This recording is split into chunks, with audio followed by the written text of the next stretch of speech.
வந்து சின்ன சின்ன ஹோல்ஸ் போட்டு நெட் பாட்ஸ் கப்லாம் வச்சு அதுல வந்து செடி வளர்ப்பாங்க. ஸோ இதுல கம்ப்ளீட்டா வந்து சப்மர்ஜ் ஆயிருக்கும். டிடபிள்யூசில வந்து ஒரு அடிஷனல் திங் என்ன அப்படின்னு பாத்தீங்கன்னா ஏரேஷன் வந்து ரொம்ப மஸ்ட். ஸோ அதுல நம்ம பாஸ் பண்றதுனா மீனோட தண்ணி இருந்தாலுமே அதுல வந்து சில ஹேர் ஸ்டோன்ஸ் போட்டு கொஞ்சம் ஏரேஷன் கொடுப்பாங்க.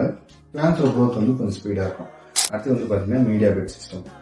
மீடியா பெட் சிஸ்டம்ல பாத்தீங்கன்னா ஸோ அந்த பேர்ல உங்களுக்கு தெரிஞ்சிருக்கும், சம் க்ரோயிங் மீடியா வந்து ரிக்வயர்டு. ஃபார் எக்ஸாம்பிள் ஒரு சின்ன சின்ன ஜல்லி கல் அதெல்லாம் யூஸ் பண்ணுவாங்க. வீட்டுக்கு யூஸ் பண்ற ஜல்லி கல் அதெல்லாம் யூஸ் பண்ணுவாங்க. அதுலனா வந்து ஹைட்ரட்டான் கிளேஸ் அப்படின்னு சொல்லிட்டு ஒன்று இருக்கு, லைட் வெயிட் ஹைட்ரட்டான் கிளேஸ். ஸோ அதை யூஸ் பண்ணி இந்த பிளான்ஸ் எல்லாம் வளர்ப்பாங்க.